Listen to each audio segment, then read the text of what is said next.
August क्रांती दिनानिमित्त सोलापूर महानगरपालिकेच्या शहर सुधारणा समितीच्या सभापती स्वाती बडगू यांनी स्वातंत्र्य सैनिकांच्या अर्धाकृती पुतळ्यास पुष्पहार अर्पण करून अभिवादन केलं। यावेळी स्वाती बडगू यांनी स्वातंत्र्य लढ्यात स्वातंत्र्य सैनिकांनी दिलेल्या योगदानाचं स्मरण करून त्यांच्या त्यागाला अभिवादन केलं। देशाच्या स्वातंत्र्यासाठी अनेक स्वातंत्र्य सैनिकांनी संघर्ष आणि बलिदान दिलं असून त्यांच्या विचारांचा आदर्श घेऊन नव्या पिढीनं देशाच्या प्रगतीसाठी योगदान द्यावं असं त्यांनी सांगितलं।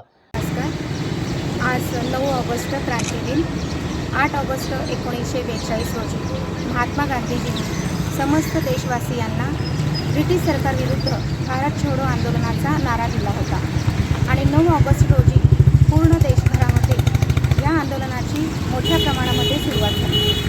9 ऑगस्ट रोजी अनेक हुतात्म्यांनी स्वातंत्र्य सैनिकांनी देशासाठी स्वतःचे प्राण अर्पण केले, स्वतःच्या प्राणाची बलिदान त्यांनी केले। त्यानिमित्त 9 ऑगस्ट रोजी क्रांती दिन म्हणून आपण साजरा करतो। आज सोलापूर शहरामध्ये दत्त चौक येथील आंतरोळीकर पुतळा, काळीवेस येथील कैलासवासी जाजी पुतळा, कैलासवासी लक्ष्मण महाराज पुतळा तसेच सम्राट चौक येथील कर्मवीर भाऊराव पाटील यांच्या पवित्र स्मृतीस पुष्पहार अर्पण करून मानवंदना करण्याची संधी मला मिळाली। कर्मवीर भाऊराव पाटील हे रयत शिक्षण संस्थेचे संस्थापक।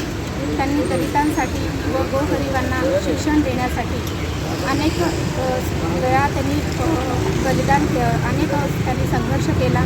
त्यांचे आयुष्य त्यांनी शिक्षणासाठी समर्पित केले होते। अशा थोर महापुरुषास मनापासून मी मानवंदना करते।